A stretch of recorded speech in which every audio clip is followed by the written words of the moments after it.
ವೇದ ವಾಕ್ಯವನ್ನೆಲ್ಲ ಓದದಿಂ ಕನ್ನಡದಿ ಓದಿಸುವ ಜನರ ವೇದಾಮತಿ ಕೆಡಿಸಿರುವ ಸಾಧು ನಿಜ ಗುಣಿಗೆ ಮಣಿಯುವೆನೋ ಸಾಧು ನಿಜ ಗುಣಿಗೆ ಮಣಿಯುವೆನೋ ನಿಜವನ್ನರಿಸುವ ಶ್ರೀ ನಿಜ ಗುಣಿಯ ಗ್ರಂಥವನ್ನು ನಿಜವಾಗಿ ಕೇಳಿ ನಿಜದೋನ್ಮನ ಮುಳುಗಿಸುವ ಸುಜನರಿಗೆ ನಿತ್ಯ ನಮಿಸುವೆನೋ ಸುಜನರಿಗೆ ನಿತ್ಯ ನಮಿಸುವೆನೋ ಬದ್ಧ ಜೀವರಿಗೆಲ್ಲ ಅದ್ವೈತ ಬೋರಾಗಿ ಸುಂದರನಾಗಿ ಗೈದ ಶ್ರೀ ಜಡಿಸಿದ್ದ ಸಿದ್ಧರೂಢರಿಗೆ ನತನಪ್ಪೆ ಸಿದ್ಧರೂಢರಿಗೆ ನತನಪ್ಪೆ ಬಾಳ ಬಲ ವೇದಾಂತಕ್ಕೆ ಸರಿ ಬಾಳ ಗಜ್ಜನಿಗೆ ವಂದನಕ ಬಾಳ ಕೂಗುತ್ತಲೆಪ್ಪವೇ ಶಾಸ್ತ್ರವೆಂಬುವ ನರಿಗಳು ಬಾಳ ಶಕ್ತಿಯ ಸಿಂಹಗರ್ಜನೆ ಬಾಳ ಕೇಳಿದ ಬಳಿಕ ಕೂಗವು ಬಾಳ ಹೇಳಲು ಬೇಕು ವೇದಾಂತೆಂಬ ಶಾಸ್ತ್ರವನ್ನು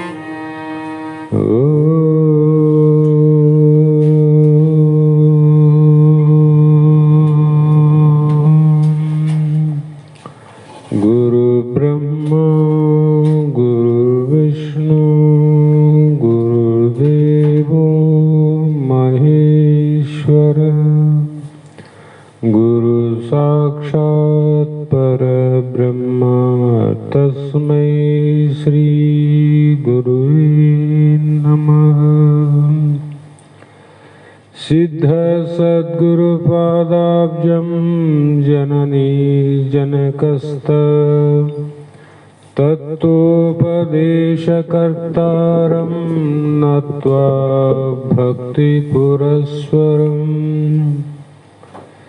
ಜಗದಾದಿ ಜಗದ್ಗುರು ಸಿದ್ಧಾರೂಢ ಮಹಾಸ್ವಾಮಿಗಳ ಶ್ರೀಪಾದ ಪದ್ಮಗಳಿಗೂ ಆರೂಢ ಜ್ಯೋತಿ ಶಿವಪುತ್ರ ಮಹಾಸ್ವಾಮಿಗಳ ಶ್ರೀಪಾದಗಳಿಗೂ ಶ್ರೋತ್ರಿಯ ಬ್ರಹ್ಮನಿಷ್ಠ ಬ್ರಹ್ಮಲೀನ ಸದ್ಗುರು ಬಸವಾನಂದರ ಚರಣ ಕಮಲಗಳಿಗೂ ಅನಂತ ದೀರ್ಘ ದಂಡ ಪ್ರಣಾಮಗಳನ್ನು ಸಮರ್ಪಿಸುತ್ತ ಸದ್ಗುರು ಸಿದ್ಧಲಿಂಗಪ್ಪ ತಾತ ಕಪಗಲ್ ಇವರನ್ನು ಮನದೋಳು ಧ್ಯಾನಿಸುತ್ತ ತಮ್ಮೆಲ್ಲರಿಗೂ ವಂದಿಸುತ್ತ ಈ ದಿನ ಶ್ರೀಮನ್ ನಿಜಗುಣ ಯೋಗಿಗಳು ರಚಿಸಿದಂಥ ಪರಮ ಅನುಭವ ಬೋಧ ಎನ್ನುವ ಗ್ರಂಥದ 2ನೆಯ ಸಂಧಿಯ 13ನೆಯ ಸೂತ್ರ ಇಂದಿನ ಆಧಾರದ ವಿಷಯವಾಗಿದ್ದು, ನಿನ್ನೆಯವರೆಗೂ ಯಾವ ನಮ್ಮ ನಿಮ್ಮೆಲ್ಲರ ಸತ್ಯವಾದ ಅರಿವುಳ್ಳ ಸಾವಿಲ್ಲದ ಮರಣವಿಲ್ಲದ ಸರ್ವವನ್ನು ಅರಿಯುವಂಥ ಒಂದು ಏನು ಚೈತನ್ಯ ಆದ ಆ ಪರಮಾತ್ಮ ಆತ್ಮ ಏನಾದ ಆ ನಿನ್ನ ಆತ್ಮನಲ್ಲಿ ಈ ತೋರುವಂಥ ಜಗತ್ತು ಎಲ್ಲವೂ ಕೂಡ ಮಿಥ್ಯ ಅಂದ್ರೆ ಸುಳ್ಳು ಅಂತ ಹೇಳಿದರು. 1, 2, 3 ಸುಳ್ಳಂತ ಹೇಳಿಲ್ಲ ಅವರು. ಜಗತ್ತೆಲ್ಲವೂ ಸುಳ್ಳು ಅಂತ ಹೇಳಿದಾಗ, ಜಗತ್ತು ಸುಳ್ಳಂದಾಗ ಜಗತ್ತಿನಲ್ಲಿ ನಾವಿವೆಲ್ಲ, ಜಗತ್ತಿನಲ್ಲೇ ನಾವಿದ್ದೀವಿ ಅಂದಮೇಲೆ ನಾವು ಕೂಡ ಸುಳ್ಳು ಅಂತ ಅರ್ಥ ಆಯ್ತು. ಹಾಗಾಗಿ ಆ ಪರದೊಳು ಭಿನ್ನ ಅಭಿನ್ನ ರೂಪದೇ ಪೇಳಲರಿದು ತತ್ಕಲ್ಪಿತ ಪುರುಷ ಅಂತ ಸೂತ್ರದಲ್ಲಿ ಹೇಳ್ತಾರ. ಪರದೊಳು ಅಂತ ಹೇಳಿದಾಗ ನಮ್ಮ ಸ್ವರೂಪ ಏನದ ಪರಬ್ರಹ್ಮ ಸ್ವರೂಪ. ಆ ಬ್ರಹ್ಮನಲ್ಲಿ ಭಿನ್ನ ಅಭಿನ್ನ ರೂಪದಿಂದ ಭೇದ ಅಭೇದ ರೂಪದಿಂದ ಕೂಡ್ಯಾದೋ ಜಗತ್ತು ಬ್ರಹ್ಮನಲ್ಲಿ ಬೇರೆ ಆದೋ ಅಥವಾ ಕೂಡ್ಯಾದೋ ಅಂತ ಹೇಳಲಿಕ್ಕೆ ಬಾರದಂತ ಒಂದು ಅದ್ಭುತವಾದ ಜಗತ್ತು ತೋರ್ತದಂದ್ರು. ಅದು ಇಲ್ಲ ಅಂತನೂ ಹೇಳಂಗಿಲ್ಲ, ಆದಂತನೂ ಹೇಳಂಗಿಲ್ಲ. ಇಲ್ಲ ಆದ ಮತ್ತೆ ಭಿನ್ನ ಬ್ರಹ್ಮನ ಬಿಟ್ಟು ಬೇರೆ ಆದಂತನೂ ಹೇಳಂಗಿಲ್ಲ. ಬ್ರಹ್ಮನ ಒಳಗೆ ತಾಯಿಯ ಗರ್ಭದಲ್ಲಿ ಕೂಸಿದ್ದಂಗ ಆದಂತ ಹೇಳಂಗಿಲ್ಲ. ಗರ್ಭದಿಂದ ಹೊರಗೆ ಬಂದಂತ ಶಿಶು ಆದಂತ ಹಂಗನು ಹೇಳಕ್ ಬರಂಗಿಲ್ಲ ಅಂತ. ಅಂದ್ರೆ ಭಿನ್ನ ತಾಯಿಯ ಗರ್ಭದಿಂದ ಬೇರೆ ಆದಂತ ಹೇಳಕ್ ಬರಂಗಿಲ್ಲ ಕೂಸು. ಮತ್ತೆ ಒಳಗಾದಂದ್ರೆ ಅಭಿನ್ನ ಒಳಗನಾದ ನೋಡಿನ. ಹಾಗೆ ಆ ಬ್ರಹ್ಮನಲ್ಲಿ ಜಗತ್ತನ್ನುವಂಥದ್ದು ಒಳಗ ಹೊರಗ ಆದ ಅಂತ ಹೇಳಲಿಕ್ಕೆ ಪಂಡಿತರಿಗೂ ಬರದೇ ಇರತಕ್ಕಂಥದ್ದೇನಾದ ಆ ಕಲ್ಪಿತ ಪುರುಷನ ಅಂದ್ರು. ಯಾರು ಆ ಕಲ್ಪಿತ ಪುರುಷನ ಭ್ರಾಂತಿ ಹೇಳ್ಯಾರಲ್ಲ ನಿನ್ನೆ, ಅವನು ಹೇಗಾನಂದ್ರೆ ಈ ರೀತಿ ಹೇಳುವುದಾಗಿ ಕಲ್ಪಿತ ಪುರುಷನಿಗೆ ಈ ಜಗತ್ತಿನಲ್ಲಿ ಅಸ್ತಿತ್ವ ಹೇಗಾದಂದ್ರೆ ಆಶ್ಚರ್ಯಕರವಾಗಿದೆ ಅಂತ ಹೇಳಿದ್ರೆ ವಿನ, ಅದ್ಭುತವಾಗಿದೆ ಅಂತ ಹೇಳಿದ್ರೆ ವಿನ, ಹೀಗೆ ಆದಂತ ಯಾವ ಪಂಡಿತನು ಹೇಳಲಿಕ್ಕೆ ಬರಲಿಲ್ಲ, ಅದು ಬರೋದಿಲ್ಲ. ಹಾಗಾಗಿ ಇದಕ್ಕ ಅನಿರ್ವಾಚ್ಯ ಖ್ಯಾತಿ ಅಂತ ನಿನ್ನೆ ಹೇಳಿವೆ, ಅನಿರ್ವಚನೀಯ. ಹೀಗೆ ಕಲ್ಪಿತ ಪುರುಷ ಯಾರಪ್ಪ ಅಂತ ಹಿಂದೆ ಹೇಳಿಕಂತ ಬಂದಾರಲ್ಲ, ಮತ್ತೀಗ ನೆನಪು ಮಾಡ್ತಾರ. ಯಾಕಂದ್ರೆ ದಿನ ಓದಂಗೆಲ್ಲ ನೆನಪು ಹೋಗ್ತಾವ. ಹಾಗಾಗಿ ಪರಿಗಿಸ ಬ್ರಹ್ಮಕ್ಕೆ ಪರ ಅಪರವೆನಿಪ್ಪ ಎರಡು ರೂಪುಂಟು. ಮೇನ್ ಅವರಲ್ಲಿ ನಿರುಪಾದಿಕವೇ ಪರರೂಪು. ಸೋಪಾದಿಯ ಪರರೂಪವದು ಚಂದನ ಗಂಧಿ ಎಂದ್ರು. ಪರರೂಪು ಅಪರರೂಪ ಅಂತ ಸೋಪಾದಿಕ ನಿರುಪಾದಿಕ ಹೇಳ್ತಾರೆ. ಚಂದನ ಗಂಧಿ ಅಂದ್ರೇನು? ಈಗಿನಂತೆ ಪುರುಷರಾಗಲಿ ಸ್ತ್ರೀಯರಾಗಲಿ ಗಂಧ ಪುಷ್ಪ ಮಾಲಿನ್ಯವನ್ನ ಧರಿಸಿ ಲೇಪನವನ್ನು ಮಾಡಿಕೊಂಡು ಈ ಯಾವ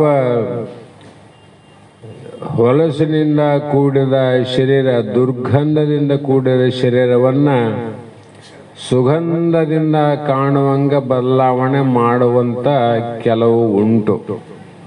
ಆದ್ರೆ ಮೈತ್ರಾದೇವಿದ ಹಾಗಿದ್ದಿಲ್ಲ. ಆಕೆಗೆ ಸುಗಂಧಮಯ ಶರೀರ ಅಂದ್ರು. ಆಕೆಯ ಹುಟ್ಟು ಗುಣನೇ ಹಾಗೆ. ಹಿಂದಿನ ಪೂರ್ವ ಜನ್ಮದ ಪುಣ್ಯದಿಂದ ಆ ಶರೀರ ಕೂಡ ಸುಗಂಧವಾಗಿ ಇತ್ತಂತ ಬರೀತಾರೆ ಅವರು. ಹೀಗೆ ನೋಡು, ವಿಚಾರ ಮಾಡಿ ನೋಡಲು ಆ ಬ್ರಹ್ಮಕ್ಕೆ, ಆ ಬ್ರಹ್ಮಂದ ಯಾರು? ನೀನೇ ಬ್ರಹ್ಮ ಅಂತ ಇದನ್ನು ಬಿಡಬಾಡ ಸೂತ್ರದಲ್ಲಿ. ನಿನ್ನ ಬ್ರಹ್ಮ ಸ್ವರೂಪಕ್ಕೆ ಪರ ಅಪರವೆನಿಪ್ಪ ಅಂದ್ರೆ ಎರಡು ರೂಪುಂಟು. ಆ ರೂಪಗಳಲ್ಲಿ ನಿರುಪಾದಿಕವೇ ನಿರ್ಗುಣ ಸ್ವರೂಪ. ಪರರೂಪು ಅದು ಶ್ರೇಷ್ಠವಾದದ್ದು. ಸೋಪಾದಿಕೆಯು ಉಪಾದಿಯಿಂದ ಕೂಡಿದ್ದು, ಅದು ಸಗುಣ ರೂಪದ್ದೊಂದು. ನಿರ್ಗುಣ ಮತ್ತು ಸಗುಣ. ಇದಕ್ಕ ಅಪರೂಪ ಅಂತನೂ ಕರೀತಾರ. ಹೀಗೆ ಎರಡು ರೂಪಗಳುಂಟು ಅಂದ್ರೆ ಎರಡು ಲಕ್ಷಣ ಉಂಟಂತ. ಯಾರಿಗೆ ಎರಡು ಲಕ್ಷಣ ಅಂದ್ರೆ ಕಲ್ಪಿತ ಪುರುಷನಿಗೆ, ನಿನಗಲ್ಲ, ಕಲ್ಪಿತ ಪುರುಷನಿಗೆ ಪುಷಿ ಅಲ್ಲವಾ ಆ ನಿರುಪಾದಿಯು ಸೋಪಾದಿ ಪುಷಿಯಾದ ಅವಿದ್ಯೆಯ ಶಬಲವು ಶಶಿಮುಖಿ ಚೋದ್ಯವಂತದು ಬೋಧ್ಯಬಹುದು ವಿಚಾರಿಸಲು ಕಲ್ಪಿತ ಪುರುಷನೇ ಯಕ್ಕೋ ಅಂದ್ರು. ಹೇ ಚಂದ್ರನಂತೆ ಮುಖವುಳ್ಳ ಮೈತ್ರಾದೇವಿ, ನಿರುಪಾದಿಕಂತೇನು ಹೇಳಿಲ್ಲ, ನಿರ್ಗುಣ.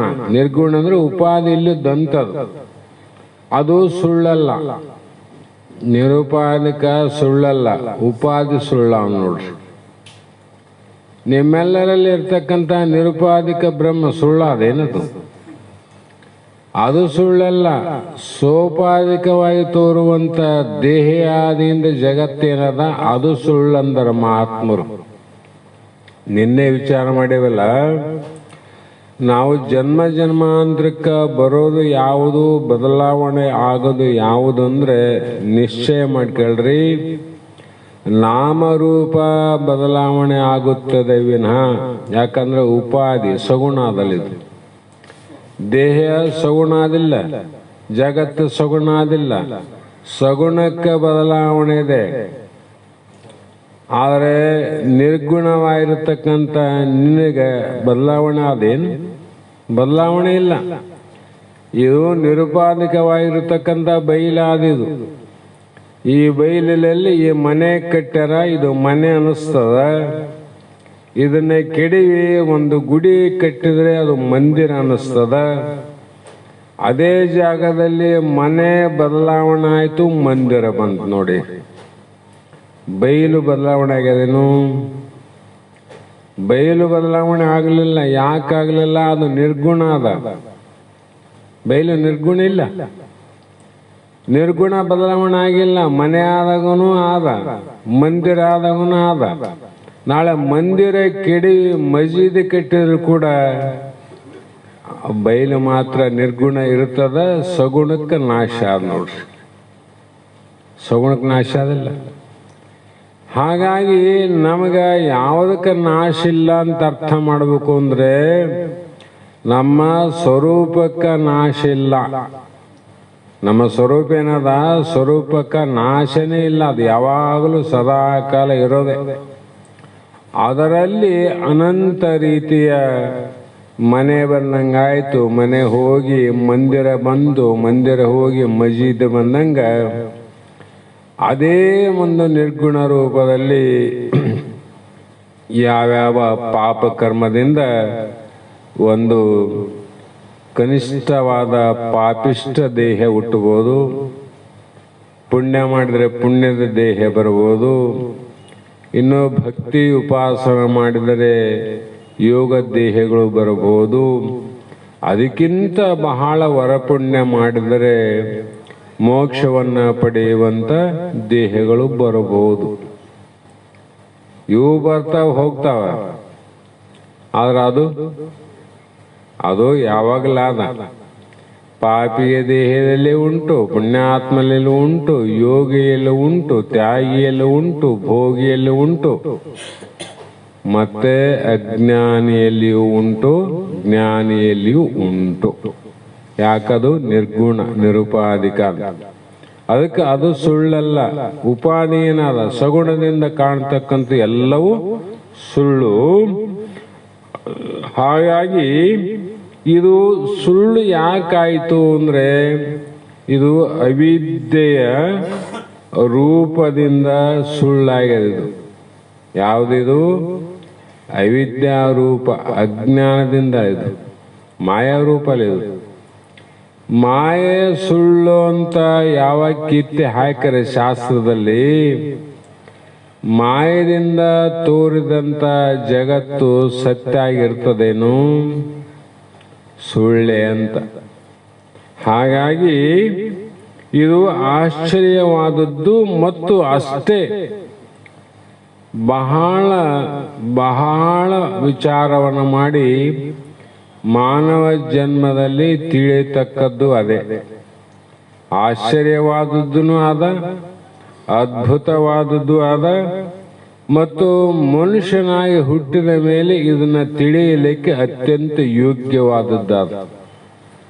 ಯೋಗ್ಯ ಅಂತಿದು. ಉಳಿದುವೇನವ ಸುಳ್ಳೇ ಅವ.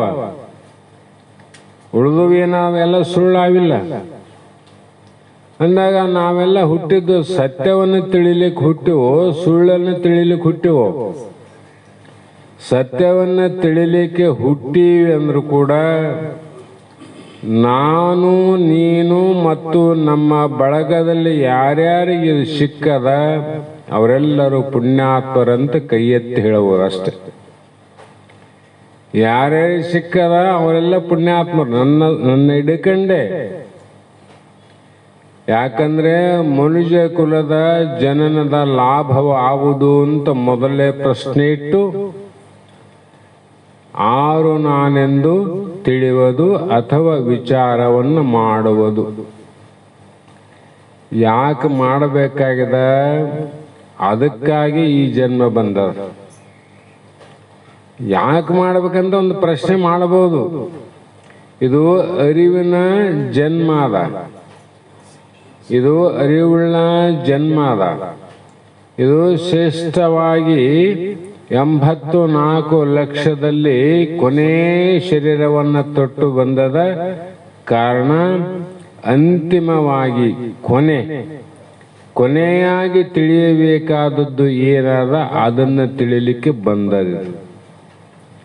ಹಾಗಾಗಿ ಅದು ಯೋಗ್ಯವಾದ ಮೈತ್ರೆ. ನಿರುಪಾಧಿಕ ಏನದ ಅದಕ್ಕೆ ನಾಶ ಇಲ್ಲ, ಉಪಾಧಿಗೆ ನಾಶ ತಪ್ಪಿದ್ದಲ್ಲ ನೋಡ್ರಿ. ಇಷ್ಟು ತಿಳ್ಕೊಂಡು ಸಾಕು. ಹಾಗಾಗಿ ಪುಷಿಯಲ್ಲ ಆ ನಿರುಪಾದಿಯು ಸೋಪಾದಿಕ ಪುಷಿಯಾದದ್ದು ಅವಿದ್ಯೆಯ ಶಬಲವು ಶಶಿಮುಖಿ ಚೋದ್ಯವದು ಬೋಧ್ಯವದು ವಿಚಾರಿಸಲು ಕಲ್ಪಿತ ಪುರುಷನೆಯಕ್ಕೋ ಅಂದ್ರು. ಇದು ಯಾಕೆ ಆಶ್ಚರ್ಯ ಅಂತ ಹೇಳ್ತೀವಂದ್ರೆ ಕಲ್ಪಿತ ಪುರುಷಂದ ಇಷ್ಟು ಆಶ್ಚರ್ಯವಾಗಿ ತೋರ್ತದಂದ್ರೆ ಇದನ್ನ ತಿಳಿಲಿಕ್ಕೆ ಅವಶ್ಯವಾಗಿದೆ. ತಿಳಿದದನ್ನ ತಿಳಿದೇನು ದೊಡ್ಡ ಮಾತದ, ತಿಳಿಲಾರ್ದನ್ನ ತಿಳಿಯುವುದೇ ದೊಡ್ಡ ಸ್ಥಿತಿ ಅಂತೆಲ್ಲಿ. ಹಾಗಾಗಿ ಇಲ್ಲಿ ಉಕ್ತ ಒಬ್ಬ ಕಲ್ಪಿತ ಪುರುಷನಲ್ಲಿ ಎಷ್ಟು ವಿಚಿತ್ರ ಆದಂದ್ರೆ ಪರನ ಚಿಚ್ಚಕ್ತಿ ತಲ್ಲೀಲೆ ಲಿಂಗಾಕೃತಿ ಪರನಾದವೆಂಬುವು ಮೊದಲಾದ ಕರಿ ಕಲ್ಪಿತ ಆಖ್ಯವೇನೆ ಅಕ್ಕೆ ಕಲ್ಪಿತ ಪುರುಷನು ಓರ್ವನೇ ಪುಷಿಯನು ಮಕ್ಕೋ ಅಂದ್ರು. ಅಂದ್ರೆ ಗೋಚರವಾಗುವನು, ಅದು ಸುಳ್ಳಾಗಿ ತೋರುವನಂದ್ರು. ಪರನ ಅಂದ್ರೆ ಪರಬ್ರಹ್ಮ, ಚಿಚ್ಚಕ್ತಿ ಅಂದ್ರೆ ಚೈತನ್ಯದ ಶಕ್ತಿ ಅಂತ. ಯಾಕೆ ಇಷ್ಟೆಲ್ಲ ಹೇಳಿಕಂತ ಬಂದ್ರು ಅಂದ್ರೆ ನಮ್ಮ ಭಾರತ ದೇಶದಲ್ಲಿ ಇಡೀ ಜಗತ್ತಿನಲ್ಲಿ ನಮ್ಮ ಭರತ ಖಂಡದಲ್ಲಿ ಆಧ್ಯಾತ್ಮದ ವಿಚಾರದ ಅನುಭಾವಿಗಳು ಇದ್ದಷ್ಟು ಬೇರೆ ಜಗತ್ತಿನ ಯಾವ ದೇಶದಲ್ಲಿ ಇಲ್ಲ. ನಮ್ಮ ಭಾರತ ದೇಶ ಬಹು ಪುಣ್ಯ ಮಾಡಿದಂಥ ದೇಶ, ಅದಕ್ಕೆ ಪುಣ್ಯಕ್ಷೇತ್ರ ಅಂತ ಹೆಸರು ಕೂಡ ಬಂದದ. ಇಲ್ಲಿ ಅನೇಕ ಮತವಾದಿಗಳು ಉಂಟು, ದ್ವೈತವಾದಿಗಳು ಉಂಟು, ಶಕ್ತಿ ವಿಶಿಷ್ಟಾದ್ವೈತಗಳು ಉಂಟು, ವೇದಾಂತಿಗಳು ಉಂಟು, ಶಾಕ್ತಿಯರು ಉಂಟು, ಚಾರ್ವಾಕರು ಉಂಟು, ಷಣ್ಮತದವರು ಉಂಟು. ಇವೆಲ್ಲ ಏನು ಮಾಡಿದರು ಅಂದ್ರೆ ಇವರು ಈ ಜೀವನನ್ನ ಕುರಿತು ಪರನ ಚಿಚ್ಚಕ್ತಿ ಎಂದು ಕರೆದರು. ಮತ್ತು ಕೆಲವರು ಬ್ರಹ್ಮವಾದಿಗಳು ಈ ದೇಹದಲ್ಲಿ ಬ್ರಹ್ಮನು ತನ್ನ ವಿನೋದಕ್ಕಾಗಿ ಜೀವನ ರೂಪದಿಂದ ಬ್ರಹ್ಮ ಪ್ರವೇಶ ಮಾಡ್ಯಾನಂತನೂ ಬರೆದಾರ. ಒಬ್ಬೊಬ್ರು ಒಂದೊಂದು ಪ್ರಕಾರ. ಆದ್ದರಿಂದ ಇದು ತಲ್ಲೀಲೆ ಎಂದು ಕೆಲವರಂದ್ರು, ಶೈವರು ಇದೇನಪ್ಪ ದೊಡ್ಡ ಆಶ್ಚರ್ಯ ಅಂದ್ರು. ಏನು ಲೀಲೆ ಅಂದ್ರು? ನಿಜವಾಗಿ ನೋಡಿದ್ರೆ ಲೀಲೆ ಅನ್ನಿಸ್ತದ. ಯಾಕಂದ್ರೆ ಈ ಒಂದು 21 84 ಲಕ್ಷ ಜೀವರಾಶಿಗಳನ್ನು ನೋಡಿದಾಗ ನಮಗೆ ಸುಮ್ಮನೆ ಅನಿಸ್ತದ ಒಂದೊಂದು ಗಿಡಗಳಿಗೆ, ಮರಗಳಿಗೆ, ಬಳ್ಳಿಗಳಿಗೆ, ಪ್ರಾಣಿಗಳಲ್ಲಿ, ಪಕ್ಷಿಗಳಲ್ಲಿ ಮತ್ತು ಮನುಷ್ಯರಲ್ಲಿ ಇಷ್ಟು ಮಂದಿ ಇವೆ ಅಂದ್ರೂ ಕೂಡ ಎಷ್ಟು ಭೇದವಂತ, ಎಷ್ಟು ಭೇದವಿಲ್ರಿ. ಒಬ್ಬರಿದ್ದಂಗೆ ಇನ್ನೊಬ್ಬರಿಲ್ಲ. ಹಾಗಾಗಿ ಇದನ್ನ ಮಾಡಿದವರು ಯಾರು ಅಂದರೆ ಅವರು ಮಹಾತ್ಮರು.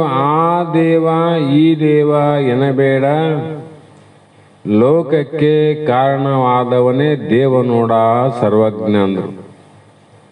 ಇದು ಯಾರು ಮಾಡ್ಯಾರಂತ ಅನ್ಲಿಕ್ಕೆ ಹೋಗಬೇಡ. ಇದು ಯಾರು ಮಾಡಲಿಕ್ಕೆ ಅಸಾಧ್ಯವಾದದ್ದನ್ನು ಯಾರು ಮಾಡ್ಯಾರ ಅದು ಪರಮಾತ್ಮನ ಲೀಲೆ ಅಂದ. ನಿಮಗೆ ಮಾಡಕ್ ಬರ್ತದ? ಭಗವಂತ ಮಾಡಿದ ಒಂದು ತಲೆ ಕೂದಲನ್ನ ಕಿತ್ತಿ ಕೆಳಗೆ ಹಾಕಕ್ ಬರ್ತದ, ಮತ್ತೆ ಪುನಃ ಹಚ್ಚಲಿಕ್ಕೆ ಸಾಧ್ಯ ಇಲ್ಲ. ಕಾಲಲ್ಲಿ ಬೆಳೆದ ಉಗುರನ್ನ ಕಿತ್ತಿ ಹಾಕ್ಲಿಕ್ಕೆ ಬರ್ತದ, ಉಗುರನ್ನ ಜೋಡಿಸಕ್ ಬರೋದಿಲ್ಲ. ಅಂದ್ರೆ ನಾವೆಷ್ಟು ಶಕ್ತಿಶಾಲಿಗಳು ಅಂದ್ರೂ ಕೂಡ ಭಗವಂತನಿಗೆ ವಿಚಿತ್ರವಾದ ಲೀಲೆಗಳುಂಟು.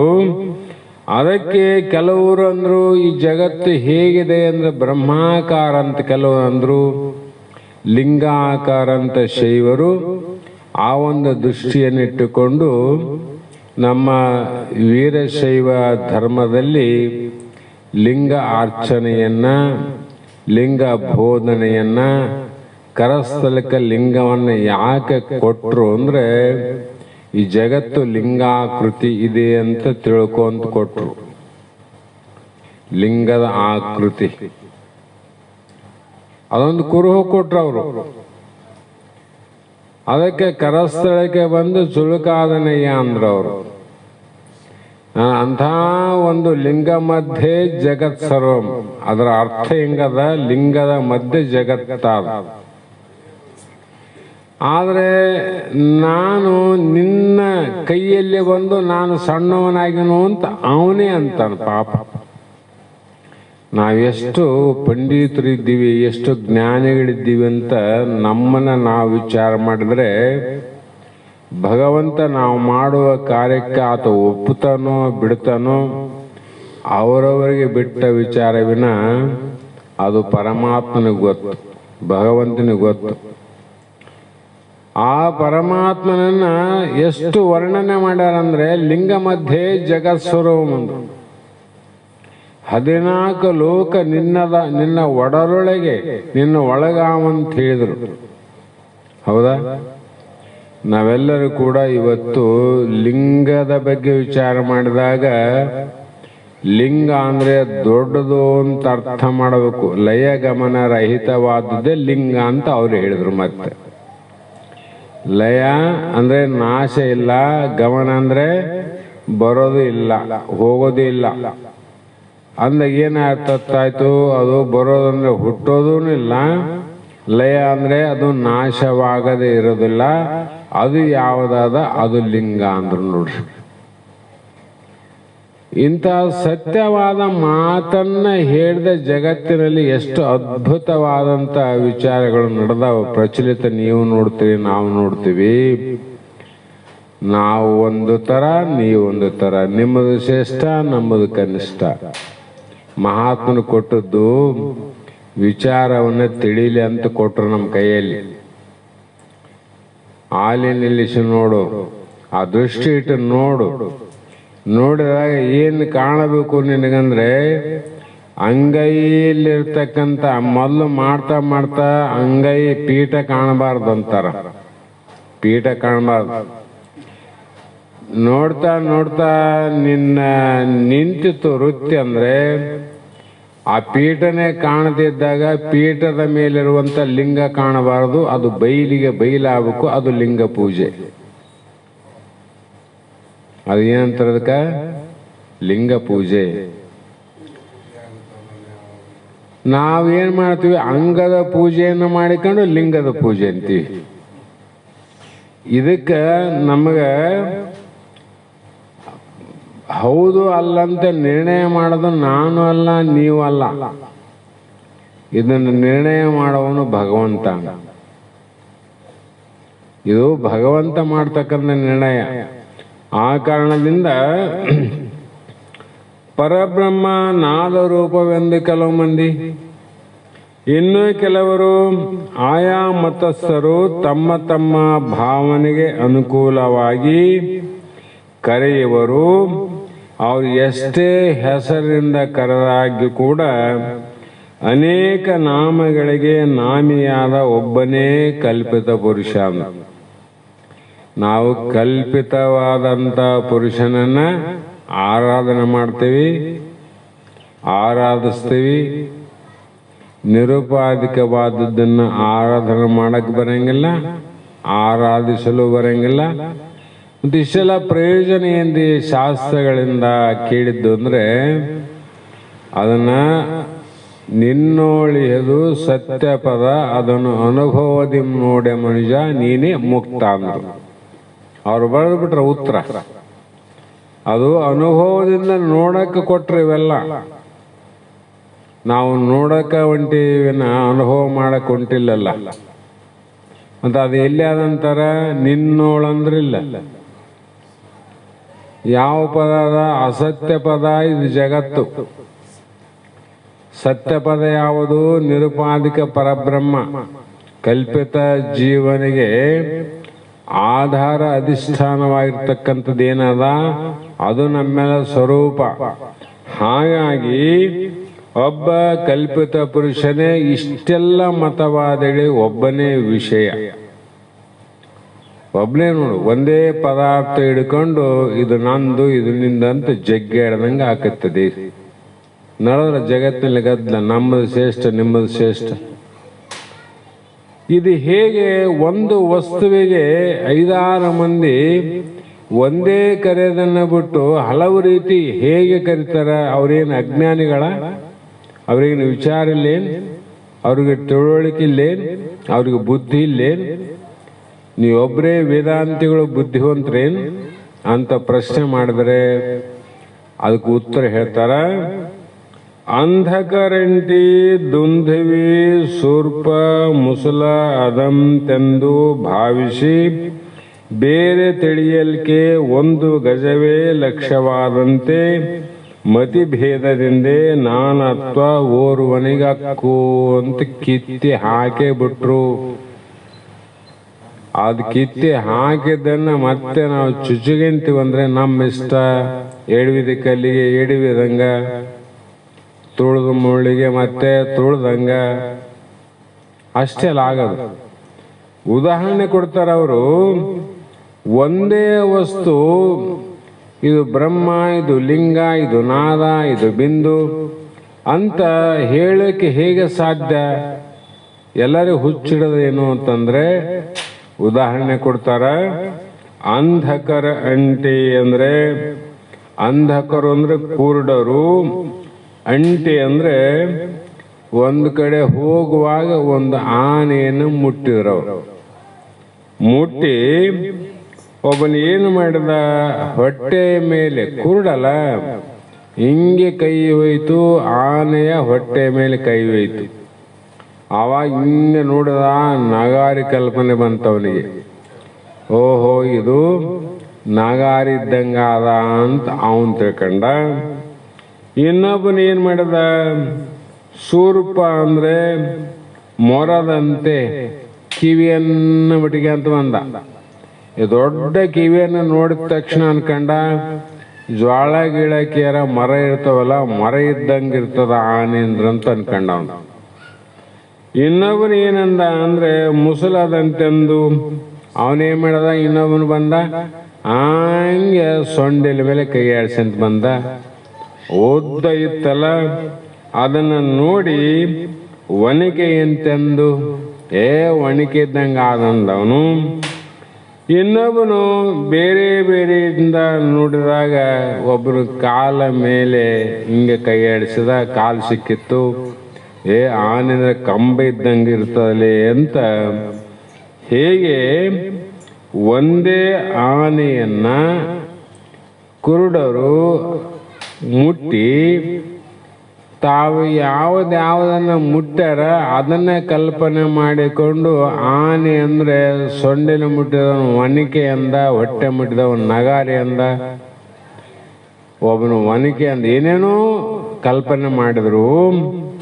ಅದರಂತೆ ಇವರೆಲ್ಲರೂ ಏನು ಮಾಡಿದ್ರು ಅಂದರೆ ಒಂದೇ ಆನೆಯನ್ನ ಅನೇಕ ರೀತಿಯಿಂದ ಕರೆದ್ರು. ನೋಡು, ಅಲ್ಲಿ 4 ಮಂದಿ ನೋಡ್ಯಾರ ಕುರುಡರು, 4 ಅವನಾನೆ, ಒಂದೇ ಆನೆ.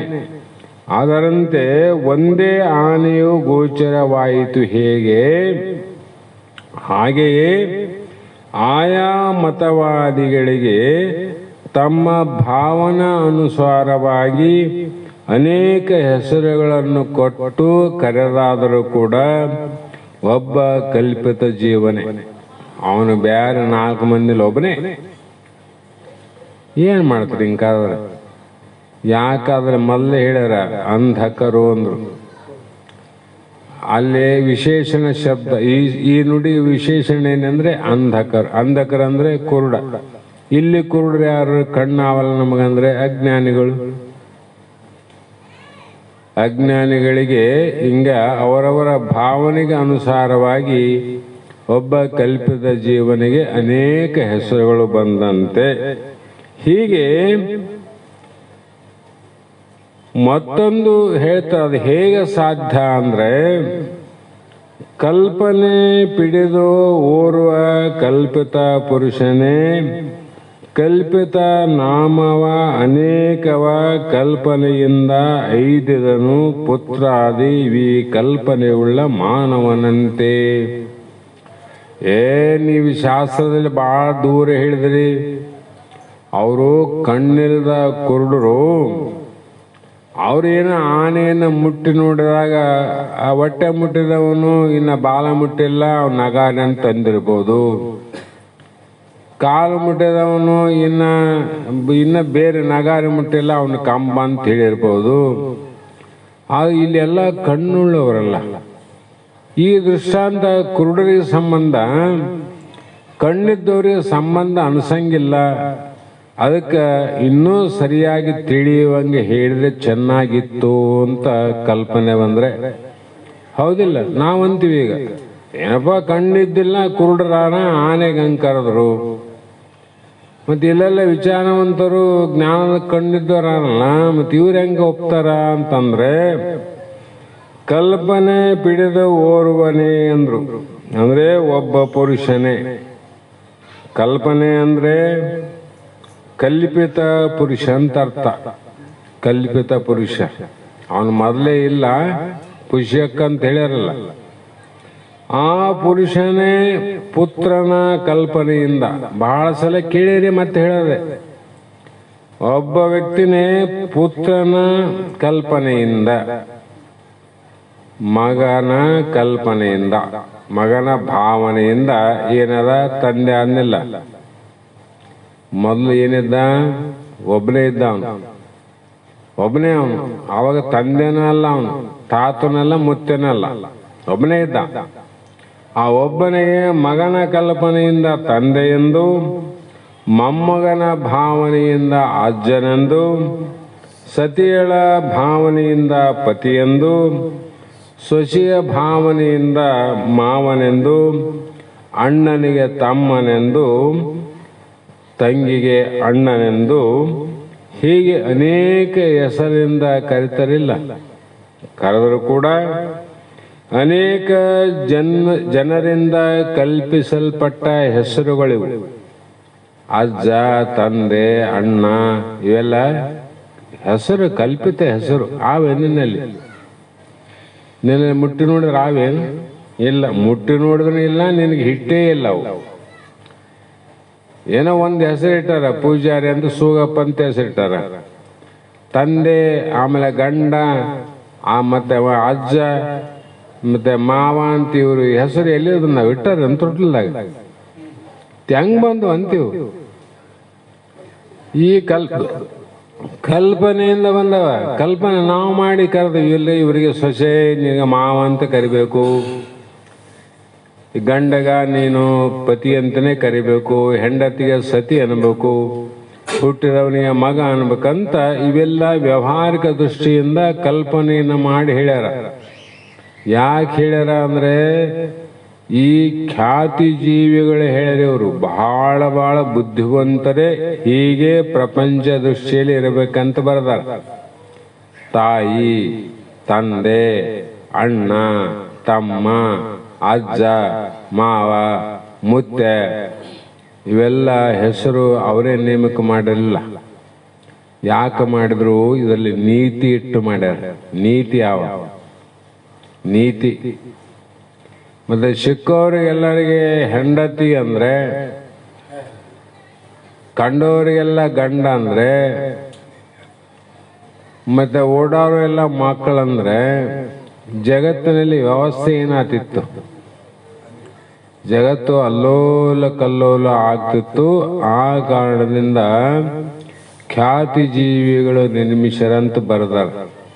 ಮಹಾಮಾ ಪಂಡಿತರು, ಆತ್ಮಜ್ಞಾನ ಬೋಧನೆ ಮಾಡುವಂಥ ಪಂಡಿತರು ಯಾರಲ್ಲ, ಅವರಿಗಿಂತ ಹೆಚ್ಚಿನ ತಿಳುವಳಿಕೆ ಇರುವವರು ನೀತಿಯನ್ನು ಬೋಧನೆ ಮಾಡಿದಂಥ ಮಹಾತ್ಮರು. ಇವತ್ತು ಆ ನೀತಿ ಶಾಸ್ತ್ರ ಹೇಳಿದ್ದಿಲ್ಲ, ನೀತಿಯನ್ನು ನಮಗೆ ಬೋಧ ಮಾಡಿದ್ದಿಲ್ಲ ಅಂತ ಹೇಳಿದ್ರೆ ಜಗತ್ತಿನಲ್ಲಿ ಅಲ್ಲೋಲ ಕಲ್ಲೋಲ ಆಗ್ತಿತ್ತು. ಸಾಮಾನ್ಯ ಶೋಧನೆ ಮಾಡ್ಯಾರೇನು? ಸುಮ್ಮನೆ ಆ ಶಬ್ದವನ್ನು ಬಳಕೆ ಮಾಡಿದ್ರೆ ಎಷ್ಟು ಆನಂದ ಆಗ್ತದೆ. ತಾಯಿ ಅನ್ನುವಂಥ ಶಬ್ದ, ಹೆಂಡತಿ ಅನ್ನುವ ಶಬ್ದ, ತಂಗಿ ಅನ್ನುವ ಶಬ್ದ, ಎಷ್ಟು ಶಬ್ದಗಳಲ್ಲಿ ನಮ್ಮ ವಿಚಾರಗಳು ಅದ್ಭುತವಾದ ಕಲ್ಪನೆಯನ್ನು ಮಾಡ್ತಾವ. ಹೆಂಡತಿಯಲ್ಲಿ ಕಾಮಕ್ರಿಯೆಯನ್ನು ನೆನಪು ಬರಬಹುದು, ತಾಯಿಯಲ್ಲಿ ಬರ್ತದೆ. ಅದು ಹೆಣ್ಣೆ, ಅದು ಹೆಣ್ಣೆ. ಆದರೆ ಶಬ್ದ ಎಷ್ಟು ನಿನ್ನನ್ನು ತಡೀತದಂದ್ರೆ ಅದಕ್ಕಾಗಿ ಮಹಾತ್ಮರು ವಚನ ಅಂತ ಯಾಕೆ ಬಳಕೆ ಮಾಡ್ಯಾರ? ಶ್ರೀಗುರು ವಚನವನ್ನ ನೀನು ಎಲ್ಲಿ ಕೇಳು? ಪಾರಮಾರ್ಥ ಮುಕ್ತನಾಗಬೇಕಾದ್ರೆ ಶ್ರೀಗುರು ವಚನವನ್ನು ಪಾಲಿಸು. ನೀನು ಈ ಶ್ರೇಷ್ಠವಾದ ಜನ್ಮವನ್ನು ತೊಟ್ಟು ಬಂದು ಮುಂದೆ ಹುಟ್ಟಿದ್ರೂ ಕೂಡ ನಿನ್ನ ಭೋಗ ಭಾಗ್ಯದ ಪುಣ್ಯ ಅನ್ನುವಂಥದ್ದು ಕಡಿಮೆ ಆಗಬಾರದು ಅನ್ನಂಗಿದ್ರೆ ಇಲ್ಲಿ ಹಿರಿಯರ ತಂದೆ ತಾಯಿಗಳ ಮಾತನ್ನು ಕೇಳೋಂದ್ರು. ಅವು ವಚನ, ಆ ವಚನ ಶಕ್ತಿ ಇಲ್ಲ. ಶಕ್ತಿ ಇಲ್ಲೇ ಇಷ್ಟ ಅದ. ಒಬ್ಬ ಯಾರೋ ಒಂದು ಪ್ರಪಂಚಿಕ ದೃಷ್ಟಿಯಿಂದ ಬಳಕೆ ಮಾಡುವಂಥ ಶಬ್ದದಲ್ಲೇ ಇಷ್ಟು ಶಕ್ತಿ ಅದ. ಪರಮಾತ್ಮನ ವಾಣಿ ಆದ ಇದು, ಸಾಮಾನ್ಯರ ವಾಣಿಯನ್ನು. ಆ ವೇದವನ್ನು ನುಡಿದಂಥ ಭಗವಂತನ ವಾಣಿಯಲ್ಲಿ ಎಷ್ಟು ಸಾಮರ್ಥ್ಯ ಇರ್ಬೋದು. ಅದಕ್ಕಾಗಿ ಹೇಳಿದರು ಅವರು, ಶ್ರೀಗುರು ವಚನದಿಂದ ಅಧಿಕ ಸುಧೆಯುಂಟೆ. ಆ ಕಾರಣದಿಂದ ಒಬ್ಬನೇ ಹೊಂದಿದರೂ ಕೂಡ ಅವನಲ್ಲಿ ಅಷ್ಟು ಹೆಸರುಗಳು ಇಲ್ಲ. ಮತ್ತೆ ಆಧಾರ್ ಕಾರ್ಡ್ ತೆಗೆದು ನೋಡಿದ್ರೆ ಪೂಜಾರಿ ಮಲಾರ್ ಅಂತಾನೆ ಬರ್ತದ, ಸುಗಪ್ಪ ಗುಡಬಲ್ಲೂರ್ ಅಂತ ಬರ್ತದ, ಬೇರೆ ಬರ್ತದೇನು? ಮತ್ತೆ ಇಷ್ಟು ಹೆಸರು ಅವಲ್ಲ, ಎಕಡೆ ಹೋದವು? ಇಷ್ಟು ಹೆಸರು ಆವಿಲ್ಲ, ಎಲ್ಲಿ ಹೋದಪ್ಪ ಅವು? ಕಲ್ಪನೆಯಿಂದ ಬಂದಿದ್ದು, ಕಲ್ಪನೆಯಲ್ಲೇ ಅಡಗಿದವು ಅಷ್ಟೇ. ಹಾಗೆಯೇ ಒಬ್ಬ ಕಲ್ಪಿತ ವ್ಯಕ್ತಿಗೆ ಇಷ್ಟು ಹೆಸರು ಬಂದಂಗ ಒಬ್ಬ ಕಲ್ಪಿತ ಪುರುಷನಿಗೆ ಎಷ್ಟು ನಾಮಗಳು ಬಂದವು ಅಂತ ತಿಳ್ಕೊಂಡು ಆ ಏಕಮೇವ ಅದ್ವಿತೀಯ ಪರಬ್ರಹ್ಮಕ್ಕೆ ಪರ ಅಪರವೆಂಬ ಎರಡು ನಾಮುಂಟಂತ ಏನು ಹೇಳ್ಯಾರಲ್ಲ, ಅದಕ್ಕೆ ಅದರಲ್ಲಿ ಒಂದು ಶ್ರೇಷ್ಠವಾದದ್ದು, ಒಂದು ಕನಿಷ್ಠವಾದದ್ದು. ಎರಡು ವಿಧದಲ್ಲಿ ನೀನು ನಿರ್ವೀಕಾರ ಬ್ರಹ್ಮದಲ್ಲಿ ನೀನು ಹೆಚ್ಚು ಕಡಿಮೆ ಪರ ಅಪರ ಭೇದವು ಸಂಭವಿಸುವುದೇ ಇಲ್ಲ. ನಿರ್ವೀಕಾರ ಪರಬ್ರಹ್ಮದಲ್ಲಿ ಇಲ್ಲ ಭೇದ. ಅದೇನು? ಪೂಜಾರಿ ಮಲಾರ್ ಅಂತ ಅದ, ಅಲ್ಲಿ ಎಷ್ಟು ಸಲ ಕಿತ್ತಿ ನೋಡು ಭೇದ ಅದನ್ನ ಅಲ್ಲಿ ಒಂದು ಅಕ್ಷರ ತಪ್ಪಾದ್ರೆ ತಿದ್ಕೆಂಬ ಅಂತಾರ ಅವ್ರು. ಇವೆಲ್ಲ ತಿದ್ದದ್ ಬೇಕಾಗಿಲ್ಲ. ತಂದೆ ಗಂಡ ಅಜ್ಜ ಮುತ್ತೆ ತಾತ ಏನ್ ತಿದ್ದಂಗಿಲ್ಲ ಬಿಡಂಗಿಲ್ಲ. ಅಲ್ಲಿ ನಿನ್ನ ಮೂಲ ಏನದ, ಮೂಲ ಹೆಸರಿನಲ್ಲಿ ಭೇದ ಅದೇನು ರಿಜಿಸ್ಟರ್ ಆಗಿಬಿಟ್ಟದ. ಅದಂತೆ ನಿನ್ನ ಮೂಲ ಸ್ವರೂಪದಲ್ಲಿ ಭೇದ ಇಲ್ಲ. ಅರ್ಥ ಆಗ್ತಿಲ್ಲ? ಮೂಲ ಸ್ವರೂಪದಲ್ಲಿ ಭೇದ ಇಲ್ಲ. ಕಲ್ಪಿತ ಪುರುಷನಲ್ಲಿ ಭೇದ, ಕಲ್ಪಿತ ಪುರುಷನಲ್ಲಿ. ಹಾಗೆ ಒಂದೇ ಪ್ರಕಾರವಾದ ಅರಿವಿನೋಡು ಈ ಪೆಚ್ಚು ಕುಂದು ಎನ್ನುವ ಬಗೆ ಸಮ ಅಲಿಗೆಯ ಒಂದಿ ಪೀಠದ ನಿಮ್ನ ಕುಚ ನಾಭಿಯುಳ್ಳವಳೆಂದೆನಿಸುವ ಚಿತ್ತದೊಳಿರ್ಕೋ. ಆಶ್ಚರ್ಯ ಅಲ್ರಪ್ಪ ಅಂತ ಕೇಳಿದ್ರೆ ಇದನ್ನು ಇನ್ನೂ ಸಮಂಜಸ ಅನಿಸ್ತಾ ಇಲ್ಲ. ಅಂದ್ರೆ ಇನ್ನೊಂದು ಉದಾಹರಣೆ ಹೇಳ್ತವಂತ್ರ ಅವರು. ಒಂದರಲ್ಲಿ ಇಷ್ಟು ಭೇದ ಬರ್ಲಿಕ್ಕೆ ಹೆಂಗ್ ಸಾಧ್ಯ ಅಂತ. ಒಂದೇ ಅಲ್ಲಪ್ಪ, ಒಬ್ಬನಲ್ಲಿ ಇಷ್ಟು ಹೆಂಗ ಭೇದ? ಇನ್ನೂ ಸ್ವಲ್ಪ ಅರ್ಥ ಆಗುವಂಗ ಹೇಳಂದ್ರೆ ಒಂದು ಉದಾಹರಣೆ ಕೊಡ್ತಾರ. ನೀವು ನೋಡಿ, ಸಮಾನವಾದಂದ ಹಲಿಗೆ ಅಂತ ಒಂದೇ ಪ್ರಕಾರವಾದ ಅರಿವಿನೋಳು ಒಂದು ಅರಿವಾದಲ್ಲ, ಅರಿವಿನೋಳು ಹೆಂಗೆ ಹೆಚ್ಚು ಕಡಿಮೆ ಆಗ್ತದ? ಮರೆವೇಲೆ ಆಗ್ಬೋದು. ಅರಿವಿನೋಳು ಹೇಗೆ ಅಂದ್ರೆ ಒಂದೇ ಪ್ರಕಾರದ ಅಲೆಯ ಮೇಲಾಗಲಿ ಅಥವಾ ಒಂದೇ ಸಮವಾದ ಗೋಡೆಯ ಮೇಲಾಗಲಿ ಅಥವಾ ಒಂದೇ ಸಮವಾದ ಬಟ್ಟೆಯ ಮೇಲಾಗಲಿ ಒಬ್ಬ ಸುಂದರವಾದ ಸ್ತ್ರೀಯ ಗೊಂಬೆಯನ್ನು ಬರೀತಾರೆ. ಗೋಡೆಗೂ ಬರಿಬೋದು, ಬಿಳಿ ಬಟ್ಟೆ ಮೇಲೆ ಬರಿಬೋದು, ಅಥವಾ ಒಂದೇ ಪ್ರಕಾರದ ಹಲಿಗೆ ಮೇಲೇನು ಬರಿಬೋದು. ಅದೇನದ ಸ್ತ್ರೀಯ ಗೊಂಬೆ ಅದಿಲ್ಲ, ಅಲ್ಲಿ ಒಬ್ಬ ಸ್ತ್ರೀಯ ಗೊಂಬೆ, ಇಬ್ಬರು ಮೂವರಿಲ್ಲ, ಒಬ್ಬ ಸ್ತ್ರೀಗಳ ಗೊಂಬೆ. ಆದರೆ ಆ ಸ್ತ್ರೀ ಚಿತ್ರವನ್ನು ನೋಡಿದಾಗ ಅಲ್ಲಿ ಏನು ಅನಿಸ್ತದಂದ್ರೆ, ಆಕೆಯ ಮೇಲ್ಮಟ್ಟದಲ್ಲಿ ನೋಡಿದಾಗ, ಎದೆಯನ್ನು ನೋಡಿದಾಗ ಮುಂದೆ ಕಾಣ್ತಾವಿಲ್ಲ, ಉಬ್ಬಿದಂಗೆ ಕಾಣ್ತಾವ.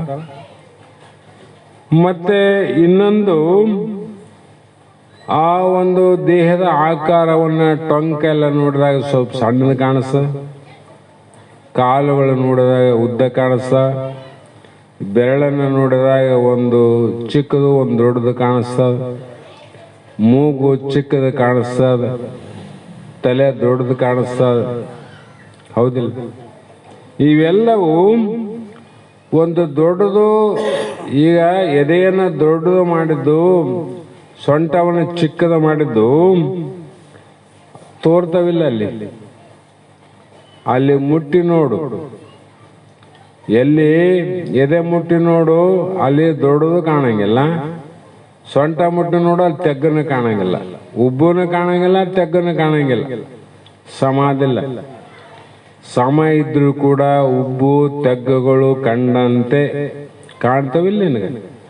ಅದರಂತೆ ಇಲ್ಲಿ ಮಹಾತ್ಮರು ಅಖಂಡ ಏಕರಸವಾದ ಬ್ರಹ್ಮದಲ್ಲಿ ಅವಿದ್ಯೋಪಾದಿಯ ಮೂಲಕ ಪರ ಅಪರಗಳು,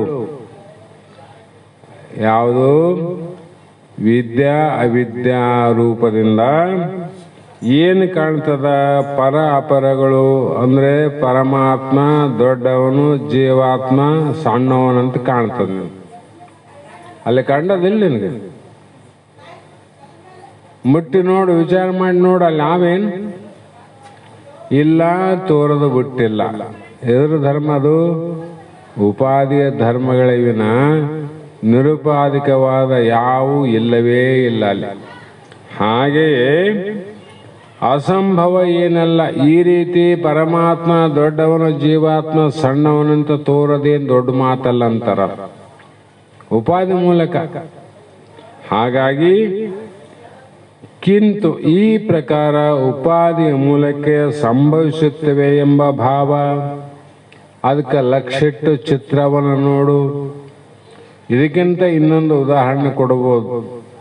ಈಗ ಬಹಳ ಮಹಾಭಾರತ ರಾಮಾಯಣ ಅನ್ನುವಂಥ ಸಿನಿಮಾಗಳನ್ನು ನೋಡಿರಿ. ಮೊದಲೆಲ್ಲ ಸಿನಿಮಾ ಟಾಕೀಸ್ನಲ್ಲಿ ಏನದ ಒಂದು ದೊಡ್ಡ ಬಿಳಿ ಪರದ ಅಷ್ಟೇ ಇರ್ತದಿಲ್ಲ ಇಲ್ಲಿಂದ.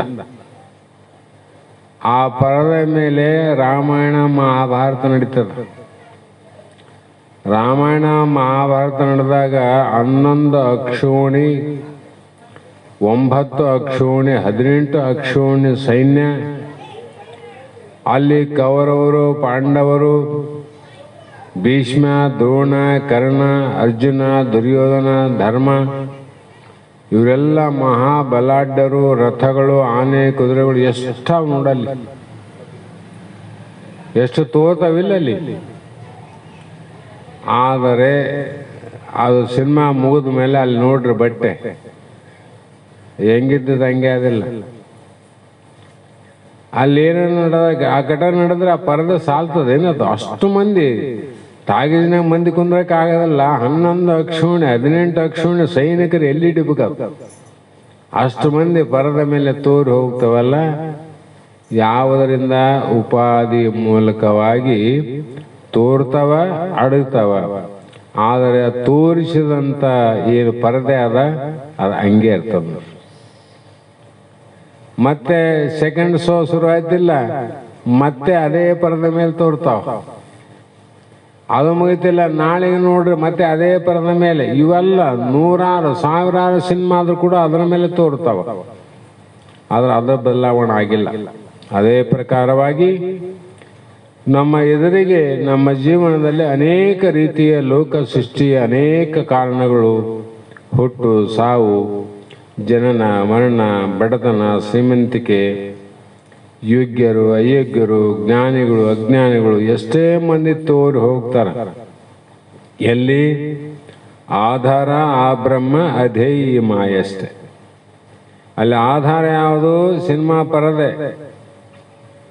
ಅದ ಮೇಲೆ ತೋರಿದ್ದ ಯಾವುದು? ಮಾಯೆ, ಕಲ್ಪನೆ ಅಂತ. ಮಾಯೆ ಅವೆಲ್ಲ ನಡೆದ ಘಟನೆ ಅವೇನು? ಎಲ್ಲ ಸುಳ್ಳು ಇದ್ರೂ ಕೂಡ ನೋಡುವ 3 ತಾಸಿನಲ್ಲಿ ಅದ್ಭುತವಾದ, ಭಯಂಕರವಾದ, ವಿಚಿತ್ರ ಭಾವನೆಗಳನ್ನು ಪ್ರೇಕ್ಷಕರಲ್ಲಿ ತಂದು ಕೊಡ್ತದೆ ಸಿನಿಮಾ. ಪ್ರೇಕ್ಷಕರ ಭಾವನೆ ಬದಲಾವಣೆ ಆಗ್ತವಿಲ್ಲ. ಎಷ್ಟು ಮಂದಿ ಮಹಾಭಾರತ ನೋಡುವಾಗ ಕಣ್ಣೀರು ಹಾಕ್ತಾರೆ. ಮತ್ತೆ ಬಾಲನಾಗಮ್ಮ ಸಿನಿಮಾ ಅಂತಿತ್ತು ಮೊದಲು. ಪ್ರಥಮದಲ್ಲಿ ನಾ ಬಾಲನಾಗಮ್ಮ ಸಿನಿಮಾ ನೋಡೀನಿ. ಅದು ಜಾಲಹಳ್ಳಿಯಲ್ಲಿ ತಟ್ಟಿ ತೆಟ್ರಿದ್ದು. ಅವಾಗ ತಟ್ಟಿಗಳಿಂದ ಕಟ್ತಿದ್ರು. ಬಾಲನಾಗಮ್ಮ ಸಿನಿಮಾ ನೋಡಿದ್ದು. ಅಂಥ ಸಿನಿಮಾಗಳಲ್ಲಿ ನಡೀತಕ್ಕಂಥ ಘಟನೆಗಳನ್ನು ನೋಡಿದ್ರೆ ಸತ್ಯ ಹರಿಶ್ಚಂದ್ರ, ಬಾಲನಾಗಮ್ಮ, ಸಂಪತ್ತಿಗೆ ಸವಾಲು, ಇವೆಲ್ಲ ಎಡಕಲಗುಡ್ಡದ ಮೇಲೆ ಅನೇಕ ಏನು ಮೊದಲು ಆಧ್ಯಾತ್ಮಿಕ ಸಾಮಾಜಿಕ ಏನು ಸಿನಿಮಾಗಳಿದ್ದವು, ಸಾಮಾಜಿಕವಾದಂಥ ಬಯಲಾಟಗಳಿದ್ದವು, ಸಾಮಾಜಿಕ ನಾಟಕಗಳಿದ್ದವು. ಆ ಎಷ್ಟು ಭಾವನೆಗಳನ್ನು ಬದಲಾವಣೆ ಮಾಡ್ತಾವ. ಹೌದಿಲ್ಲ?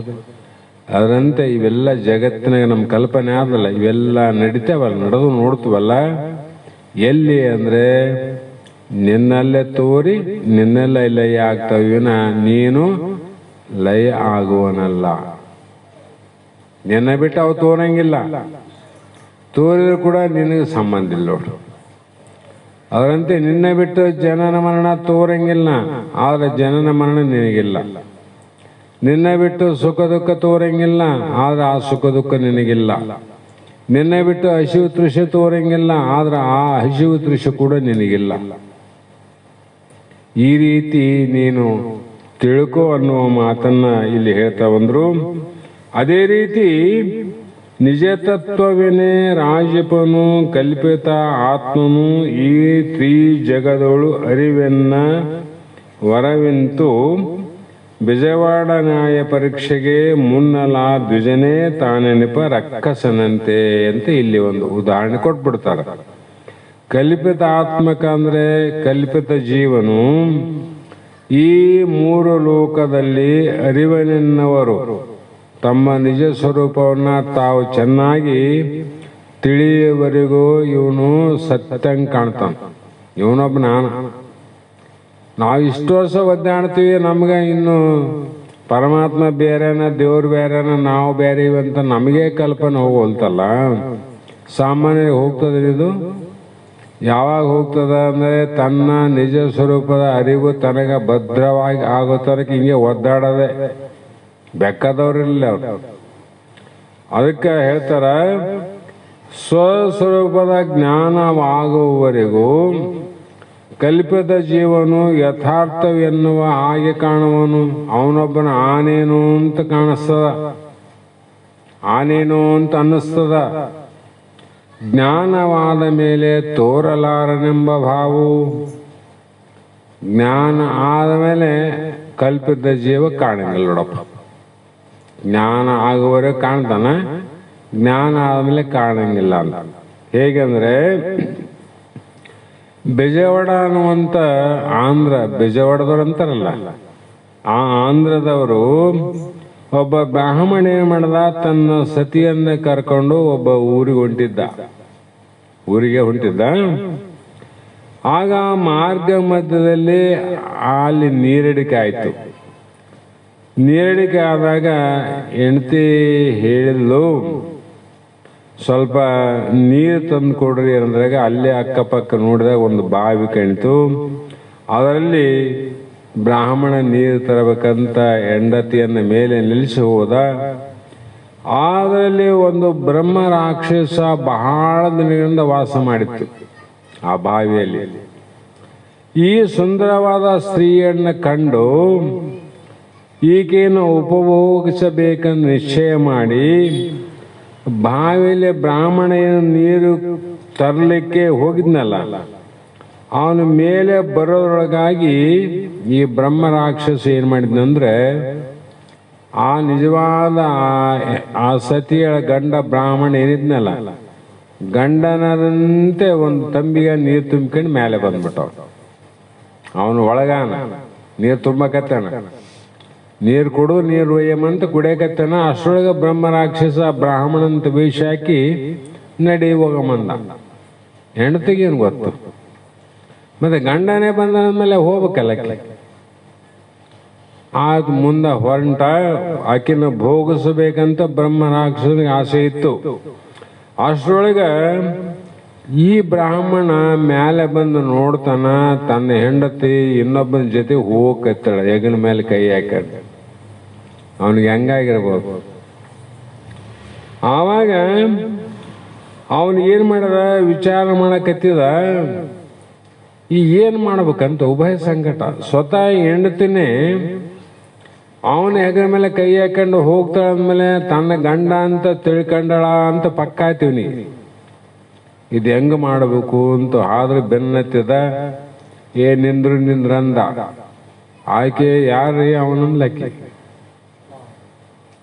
ಇವನು ನೋಡ್ತಾನ, ನನ್ನ ಗಂಡ ಅಂತ ಇವನಂತಾನ. ನನ್ನ ಗಂಡ ನೀನ್ ಯಾಕೆ ಆಗ್ತಿದ್ದಿ, ಇಲ್ಲೇ ಬತ್ತೆಗಾರಂತ ಆಕೆ ಅಂತ. ಅವನಂಗೆ ವೇಷ ಹಾಕ್ಯಾನ. ಹೀಗೆ ವಿಚಾರ ಮಾಡಿ ಈ ಕಪಟ ವೇಷಧಾರಿ ಏನು ಮಾಡಿದ ಅಂದ್ರೆ, ನನ್ನ ಹೆಂಡತಿ ಅಂತ ಆಟ ಹಿಡ್ದ. ಆವಾಗ ಈ ನಿಜವಾದ ಆ ಹೆಂಡತಿಯ ಗಂಡನಾದ ಬ್ರಾಹ್ಮಣ ಅಲ್ಲಿ ಇರುವಂತ ಒಂದು ರಾಜ್ಯಕ್ಕೆ ಹೋದ. ಆ ರಾಜ್ಯದ ಪ್ರಧಾನಿ ಮುಂದ್ರ ಈ ನ್ಯಾಯವನ್ನಿಟ್ರು. ನೋಡ್ರಿ, ಹಿಂಗಾಗ್ಯದ, ನಾನು ನನ್ನ ಹೆಂಡತಿ ಹೊಂಟಿದ್ದೀವಿ, ದಾರಿಯಲ್ಲಿ ನೀರಡಿಕಾಗಿತ್ತು, ಬಾವಿಯಲ್ಲಿ ಇಳಿದು ನೀರು ತುಂಬಿಕೊಂಡು ಮೇಲೆ ಬರೋದ್ರಾಗ ಇವನ್ ಯಾರೋ ಗೊತ್ತಿಲ್ಲ, ನನ್ನ ಹೆಂಡತಿಗೆ ಗಂಡ ಅಂತೇಳಿ ಇವನ್ನೆಲ್ಲ ಹೊರಟ. ಎಲ್ಲ ಹೊರಟ. ನಾನು ಎಷ್ಟು ಹಿಡಿದು ಒಪ್ತಿಲ್ಲ. ಅವನು ಕಪಟ, ಸತ್ಯವಾದವನಲ್ಲ, ಕಪಟ ಅವನು. ಆವಾಗ ಅವನಂದ, ಇರ್ಲಿ, ಮತ್ತೆ ಅವನಿದ್ರೆ ನನ್ನ ಹೆಂಡತಿ ಅಂತಾನ, ನೀನು ನಿನ್ನ ಹೆಂಡತಿ ಅಂತಿದ್ದಿ. ಈಕಿನ ಕೇಳಿದ್ರೆ ಮತ್ತೆ ಇವನು ನನ್ನ ಗಂಡ ಅಂತಾಳ, ನೀನು ಹಂಗೆ ಅಂತ ಈಕಿನ ಅಂತಾಳ. ಏನು ಮಾಡ್ಬೇಕಂತ ವಿಚಾರ ಮಾಡಿ ಅವಾಗ ಒಂದು ಕತೆ ರೂಪ ಬರ್ತಾರ. ಒಂದು ಏನು ಮಾಡಿ ಷರತ್ತನ್ನು ಹಾಕಿದ್ರು. ಆ ಮಂತ್ರಿ ಎರಡು ದೊಡ್ಡ ಬಾಟ್ಲಿಗಳಂತಾರೆ, ನೀರು ತರ್ತವಲ್ಲಿ, ಎರಡು ಬೆರಣಿ ಮುಸುಗಳಂತಾರದ.